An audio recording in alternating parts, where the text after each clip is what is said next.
তো বন্ধুরা চলো আজকে ইলিশ মাছ দিয়ে একটা হালকা পাতলা তরকারি করবো। তো ইলিশ মাছের মধ্যে লবণ মেখে রেখে দিয়েছি আমি পরিমাণ মতো, আর পরিমাণ মতো হলুদ দিয়ে দিলাম। দিয়ে এবার ইলিশ মাছটা একটু ভালো করে মেখে নিই।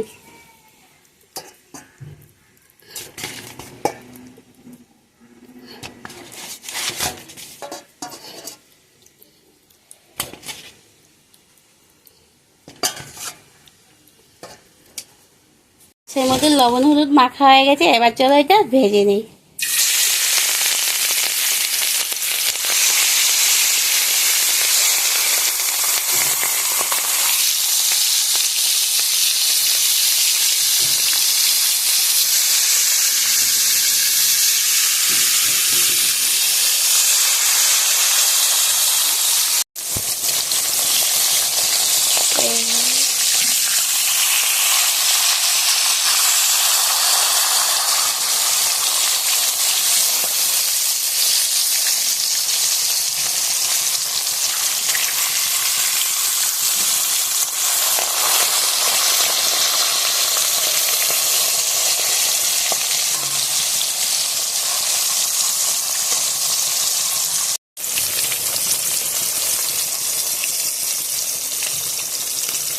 ভাজা হয়ে গেছে বন্ধুরা, এবার একটা নামিয়ে নেই।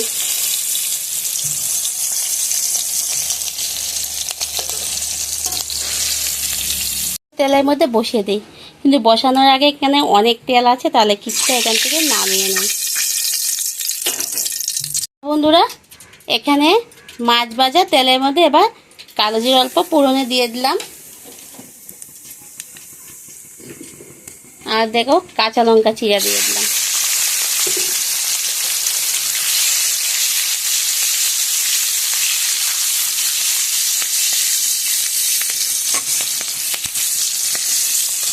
বাজার থেকে এসেই রান্না বসিয়ে দিয়েছি, এখন আর কি সময় নিয়ে রান্না করার টাইম নেই, তার জন্য ঝটপট করে এই রান্নাটা করে দিয়েছি। আর ইলিশ মাছ তো যে কোনোভাবেই খাওয়া যায় না, একদম হালকা পাতলা হোক আর সস্তা ইলিশ হোক আর যেভাবে হোক, যেভাবেই খাই সেভাবেই ভালো লাগে। তো আমি এভাবে বানাচ্ছি আজকে।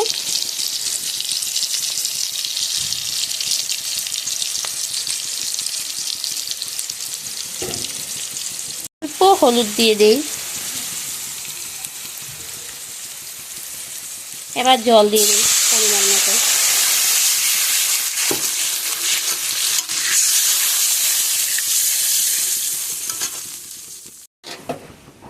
এবার আমি লবণ দিয়ে দিই, লবণ এবার আমি পরিমাণ মতো দেবো, কারণ মাছের মধ্যেও অনেক লবণ দিয়ে ভেজেছি।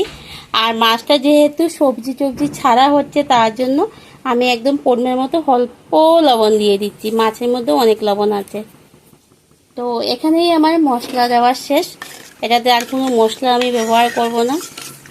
এবার পাকটা উঠবে, মাছটা ছেড়ে দেব, কারণ ইলিশ মাছটা হালকা পাতলা খেতেই বেশি ভালো লাগে, আর এখন আর গরম পড়েছে।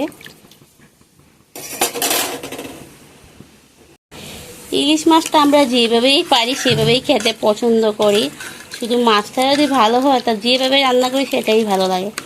এবার ঝোলটা একটু উতাল দেবে, তারপরে আমি এর মধ্যে মাছটা ছেড়ে দেব। ঝোলটা ফুটে উঠে গেছে, এবার আমি এক এক করে সব মাছগুলো দিয়ে দেব।